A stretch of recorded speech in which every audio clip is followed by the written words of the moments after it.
So next, I would like to welcome Arjun Pratap, CEO, Edge Networks, and Priyadarshi Lahiri, CTO, Edge Networks. Their topic is very interesting. It's called Intelligent Talent Management. AI drives transformation. All of you heard stories about AI is going to eat up all the jobs and all, right? In fact, Ramana just spoke about it. So it is estimated, predicted, that AI will eat up 1.8 million jobs in the coming times, but it will also create 2.3 million jobs, which means net 0.5 million jobs will be created. But the point to keep in mind is the kind of people that will be required will be different. So that means people will have to reskill, keep themselves relevant, right? So that is going to be the most important thing in the coming times. So which means there'll be a struggle to find talent, struggle to retain talent. So in such a scenario, a platform, a AI-based platform for talent management becomes very, very critical, and Edge Networks, I believe, addresses that market. So please.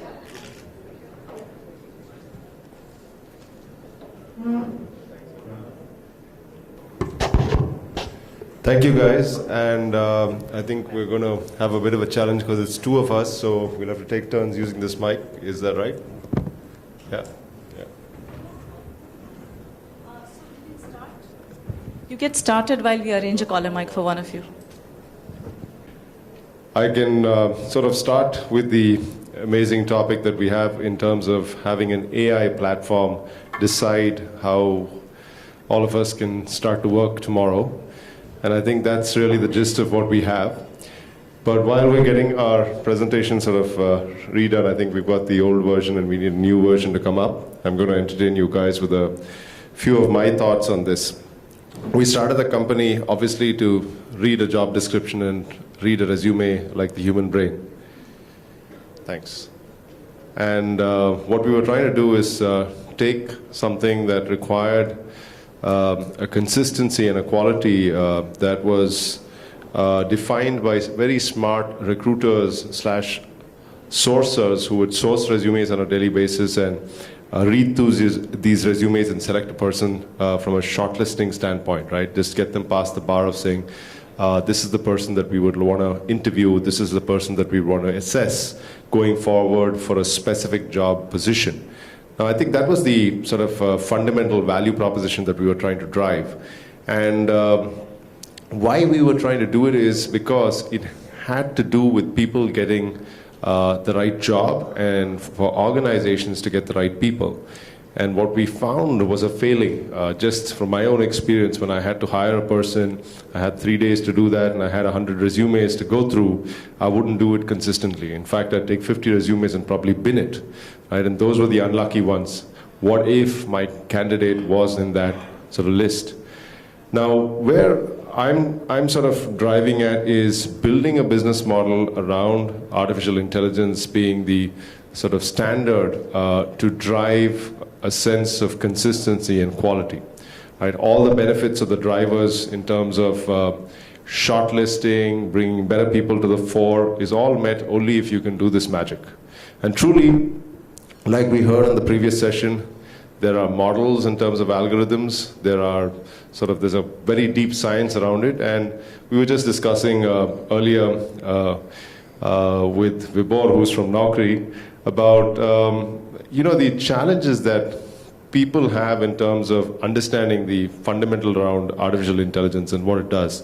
I think rightly said, when you're trying to build something that not just mimics a pattern, but does it in a fashion that can make a decision intelligently with a high degree of understanding what's right and wrong, that's really borderline artificial intelligence. And I want you to sort of draw a parallel. We're talking about skills, we're talking about competencies, sort of traits of an individual, we're talking about experience, fundamental blocks that we are evaluated at constantly or with constantly.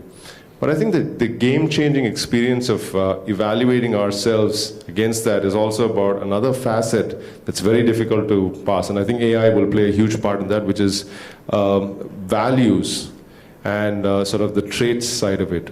Can you culturally fit an organization? Can you have the fundamentals to drive change in an organization, not just based on your skills and experience, but based on your demeanor, your behavior, right?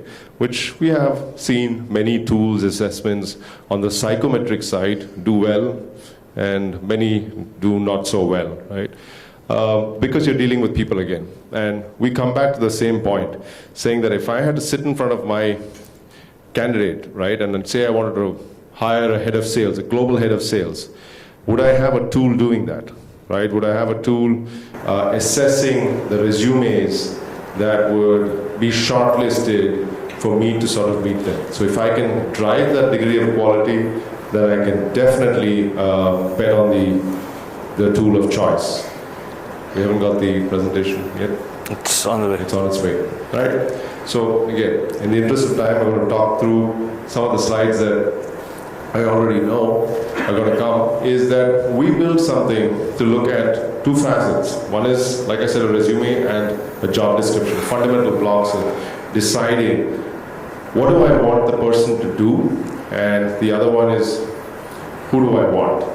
And you have two facets of it. One is an external candidate that you would sort of look through, and then you have an internal employee who probably is also a good fit for the job that you have in mind. But how would you assess that person, right? So what we do is sift through lots of unstructured information across disparate systems and structured information, right, which is lodged in systems based on time and requirement or compliance of an organization. And then we make sense of that to search and match, right, the person if they're available internally. Now, what happens? Why do we sort of say that we'd like an internal person, and all of us can sort of answer that with one answer? Because we have spent that time with the candidate, the employee, who's learned the business, who's understood a lot of the fundamentals of the culture of the business, understands the skills and experience required to perform the job within the business. What is my cost of replacement or hiring? It's very high, right? So I'd rather have that person internally come in and do this. And I just did this very recently. I had a person who was managing strategic alliances for us, right? We're not a very large company. It sounds very fancy, but we need to make partnerships as well, like with Naukri, hopefully. We'd sort of focus on building those partnerships, and then we found that sales operations was a really tough task for us. And sales operations is a fundamental sort of grinding movement of understanding how predictable we can be as a startup, right? We're a 6-year-old company. We just got funded our Series A.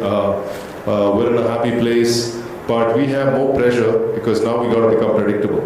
Very, very difficult situation at this point in time. So we took a person who knows our business, who's been with us for a year and a half, has the bent of mind.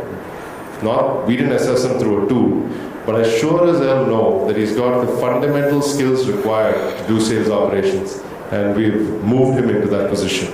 Now, my cost of acquisition of a person externally, assessing whether they can perform the function, was all done internally, right? So that's the value of getting an internal candidate.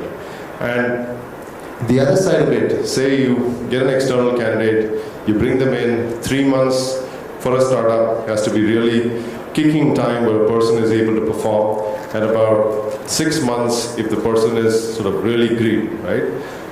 Within that time frame, we want the person to come in, have engagement within the organization. And what we've found, again, AI is a good tool to build that engagement, and will sort of run you through all the models that we have. Now, unfortunately, I don't think we're going to have that presentation coming up, but we can run through it just the way it is. I think so. Okay.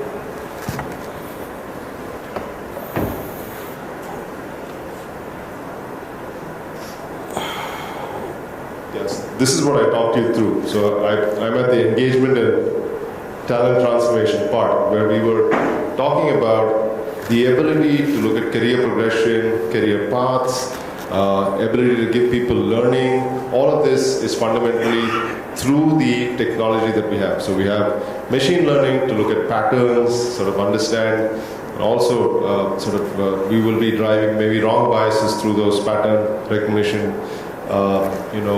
processes that we run. But at the same time, we've gone into deep learning at this point, and like I said, AI is a well-brandished word, but we are driving towards affecting change through inference, and that would allow us then to affect a person's career path, right? Now, I think you can go through helping us. So Priyo's our CTO. I'm going to hand over the mic to him. Yeah. Hi.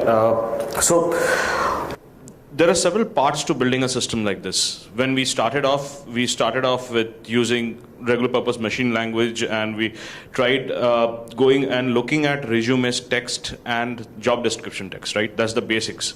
Because we wanted to understand a job description like a human being would, and then again we wanted to understand resumes as a recruiter would, and try to see that for this particular job description, what would be the best matching resume? That's what we set out to evaluate. What we really got to very fast was the fact that we looked at natural language processing layers like NLTK, as was mentioned in the previous discussion, right? And we realized that natural language toolkits kind of assume that your sentence structure is very good, that it's like prose. So it can calculate grammar between words and try to infer meaning. But that also meant that a job description had to be written very well, which was almost never the case, right? A job description can be just a set of keywords with commas saying this is what I need. And the machine would fail to understand what was the intent of it. So what we did was we set about building our own pre-processing engine to actually infer better meaning from broken text.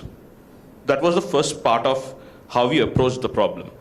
So even before we got into machine learning, it was very important for us to understand how you pre-process and sanitize the data that you had. Now we also realized that the machine understands grammar, but it does not understand the domain unless you teach it to. So it had to have a form of a reference. That's when we started building our graph. Now the graph became a connected entities of certifications, courses, skills, demographic information like age, like location. As we went through normal information retrieval of going through millions of job descriptions and millions of resumes, we started building the graph. Now let's say Java was a little dot here, and J2E was a little dot here, and the Sun certified Java programmer was a little dot here. We started connecting those lines.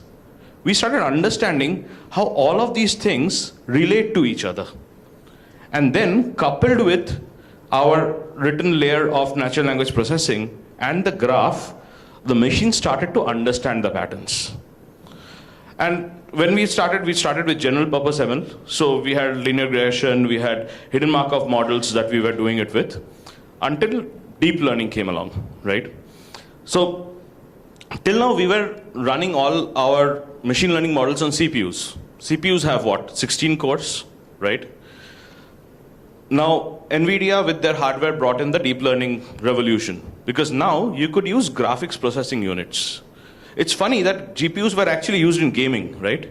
So modern games which are really beautiful, as you play through them, you see realistic lighting, you see realistic skies, right? All of that is rendered by something called shaders in graphics cards. Now, those shaders are actually small little compute units or small little CPUs. A good GPU has 300 of them.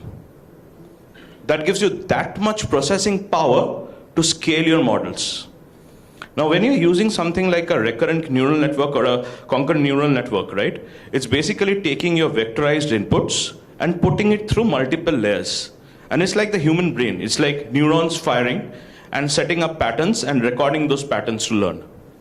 That became much, much faster with GPUs. CPUs would take a very, very long time to train. And if we wanted to see results, we would have to limit the number of layers that it ran through. Now, that wasn't a problem anymore. Then we realized that as we are looking at different patterns, the machine is just going ahead and looking at different neurons, seeing how they were laid out, and then giving me a result, which was good. But what was missing was that the machine didn't remember. It had no memory. and it did not realize which parts of a person's profile I need to look at in conjunction with the other. Let's say this person's resume that I'm looking at, he was a senior software engineer a year back, and now he's moved on to be a big data specialist. So there's movement, right? He had Java before, now he works on Hadoop. I know there's a linkage there. Java is the primary language that you would work on Hadoop on, right? But the machine needed to establish that memory. That's when we started using something called LSTM, or what is called a long short-term memory. Here, when you're passing inputs to the machine, you can specify a time window of saying that I want you to look at this part of the data within this time range. And I can keep shifting those time windows. What that now enables us to do is to train the machine specifically on saying that when you learn about what this person can do, look at his last 3 positions. As a recruiter in a company, if you were looking at a resume and you were evaluating him for a job, you would look at his last 2 positions. Is it relevant to what he's doing? So we started teaching the machine to do that. So that's what LSTM gave us. We went ahead and coupled LSTM, or long short-term memory, with something that we call an attention model. Not something that we call, it's quite an industry term now. So an attention, so as part of machine learning, you're supposed to do something called feature engineering, which is basically, let's say there's a sentence that I have worked with a project manager. There's a sentence as a resume. Now you have to split that sentence. You have to tell the machine that he's worked with a project manager and he's not a project manager. So I've got to take out pronouns, I've got to take out noun phrases and label those things and tell the machine, see, this is the noun phrase, this is an adjective, this is the pronoun here. So understand it this way. That's feature engineering. I'm dividing the sentence and saying, these are my features. Now, how many features would you write or think about? People write things differently. People interpret things differently. And then feature engineering almost becomes like writing rules and trying to understand what rules you'd have to write in the future, which is not very scalable, right? That's when attention modeling came along. So what attention lets you do is, it lets you go ahead and pass in a vectorized input sentence and it backpropagates itself so that you don't have to specifically feature engineer for everything. It will do a sort of a feature engineering on its own. So the machine starts to teach itself what to learn. Now that started becoming a game changer in how we started to look at data. So as we went along, that gave us much superior linkage between how people move between different positions, what courses they take, how they write about themselves, who do they collaborate with. If you were using a search engine, like if you were using something like Solar or let's say Elasticsearch, right? And you say work with a project manager, it's going to go ahead and split those words and it's going to look for those words in a resume. It's not going to do anything more, right? It basically looks at term frequency and it looks like how many times did these words occur in a particular set of documents. But here, you're actually inferring that, look, works with a project manager means he's worked with a project manager. I shouldn't give a resume of a project manager now. I'm looking for somebody who's collaborated with one. So that's what we were able to do as we went forward. So taking off from that, once we had these features in part of our models that we ran through, we realized that we had to scale these models, which basically means having access to GPU-based systems that we could run on the cloud. When we started with this, they were hideously expensive. It was not easy getting good cloud resources that we could run our deep learning models on. So we actually invested in hardware to build these models in-house, and then we would go ahead and deploy them on the cloud where we could run them. But now with GCP's own cloud instances plus Amazon's cloud instances, Azure bringing their ML instances, it's becoming as commodity slowly as normal cloud resources. which is obviously helping us accelerate a lot of the learning that we bring to our models. Arjun, you want to add something? So one of the things is you've sort of understood in Priyo's dialogue is that we were able to break it down and start mimicking the human brain, right? We were able to look at it the way people wanted us to, be the person who is employing one or the employee or potential candidate, right? You're able to sort of understand very clearly that we were able to graph the human brain to shortlist effectively, consistently, quality control. And there's a myriad of things in terms of, maybe we're at about 20% of what the human brain can do, and honestly I believe there's a lot more that we can add as value to the deep learning capability that we're trying to build. It's quite nascent, and there's a huge part in terms of what the effect or the impact is going to be. Some of it, like we heard in the last conversation, is we got to rethink the kind of jobs that we're going to do, because we got to become technology drivers in one sense with our own skills, right? We need to start upskilling ourselves, which means that talent transformation is the other area that has become a key focus, right? Can I help people understand what to learn, when to learn it, and what the impact would be? Meaning, what kind of jobs would I get in terms of job recommendations based on a learning path? It could be aspirational, me wanting to do the job being available for me, right? And a fitment has to be arrived at so that you're able to understand where you are right now against that job. Maybe you're at about 23% and there's a 77% gap. What is that gap? How do I fulfill this gap, right? So traditional models were instructor-led training, sort of that made us a lot more adept at what we needed to do. Certifications that we sort of saw on the wall that we needed to go and get to become more qualified. But now it's more about what I need to learn, when I need to learn, and how quickly can I learn it, because skills are changing so fast, technologies are changing so fast, the evolution is about every 6 months.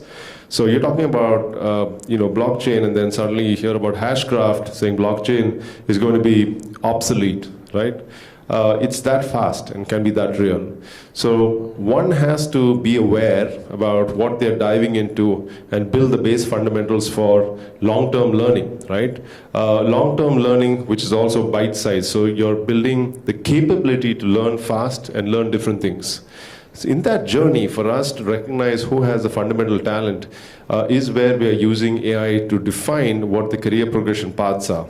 So we have deployed a large IT services business, because the IT-enabled services businesses are evolving to what their customers have as requisition now, right? Their customers have automated a lot of functions. They don't have value to add. Now they're looking at digital transformation, and digital transformation means that I want full stack developers, I want mean stack, I want front end, I want UI and UX, I want design thinking, I want DevOps, and what does that all mean? Because I don't have it in my competency framework, so I can't even recognize if people inside have that skill. Now for us to be able to go out and recognize we have the graph that has these real-world competency frameworks that are built out to understand what are the base level skills and who's the trainable supply that we can allocate to perform the job, right? That means you're progressing your talent internally, making them a lot more valuable both for their own selves and for the company at one go, because you're able to do that dynamically. Now that's where we're moving to in terms of talent transformation being the other side of it, connecting into Udemy, Udacity, Coursera, Google Books, Pluralsight, various content providers that are nimble, new age, and relevant, right? Now moving from that to the next level, what about planning? What about demand forecasting, gap analysis, skills that are uptrending, mid-trending, downtrending? How do you know? Right, we're doing an analysis on market intelligence for customer from a global standpoint, right? On people who can speak Vietnamese in Poland and Czechoslovakia and the Eastern Bloc, right? And this is for customer service representatives that run one of the, I think, the largest e-commerce retailers in the world.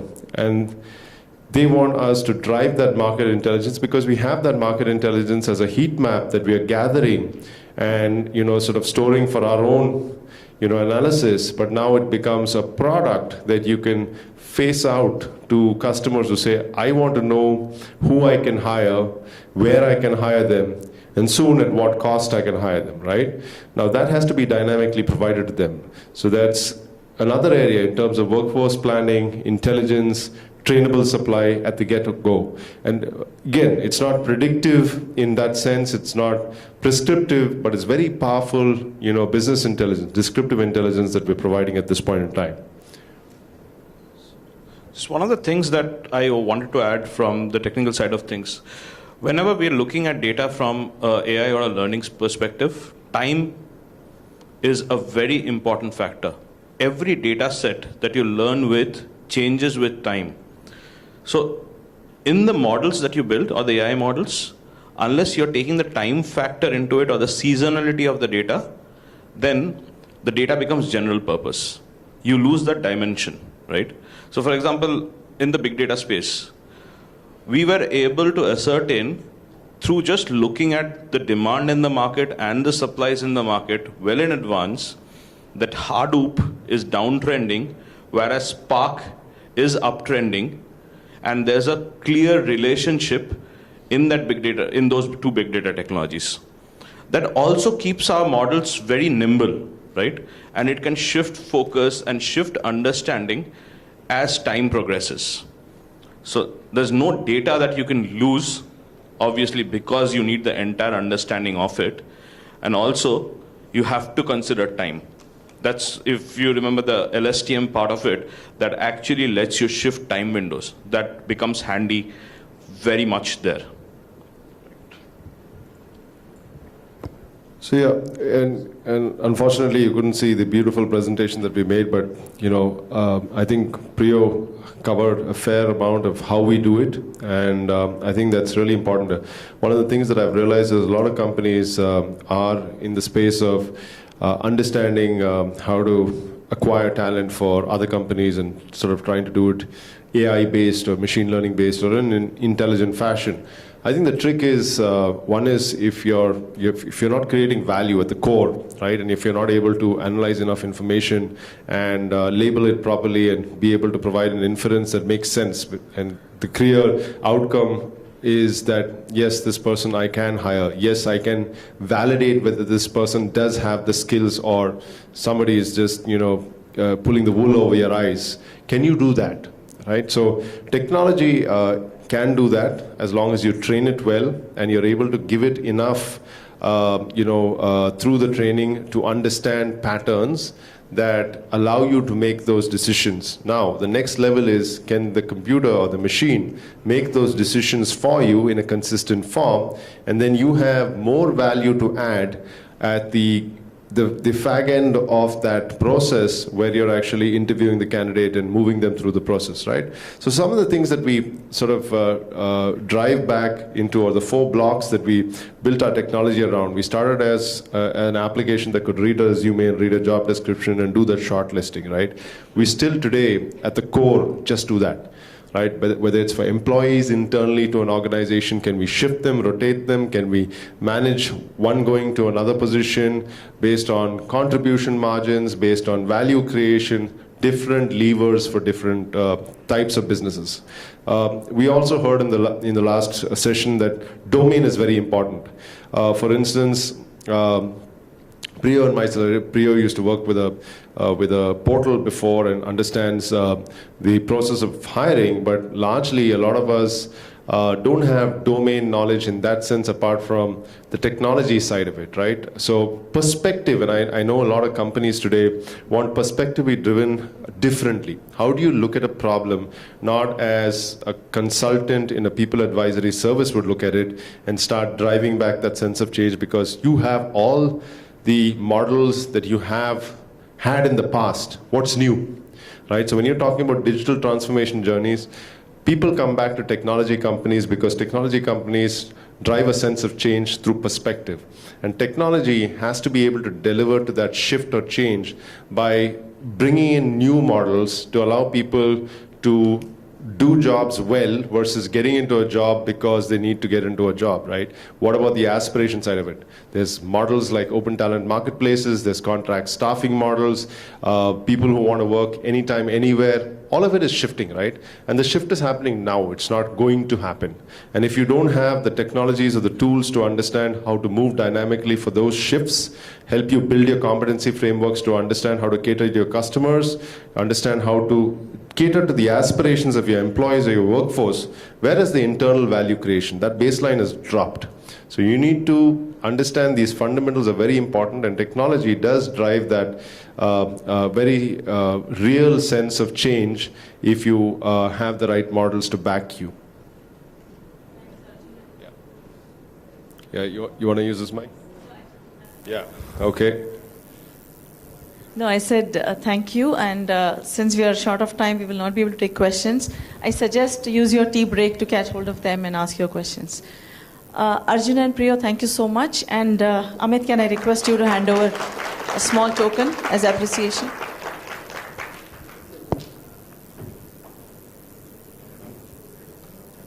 And sorry about the presentation fiasco.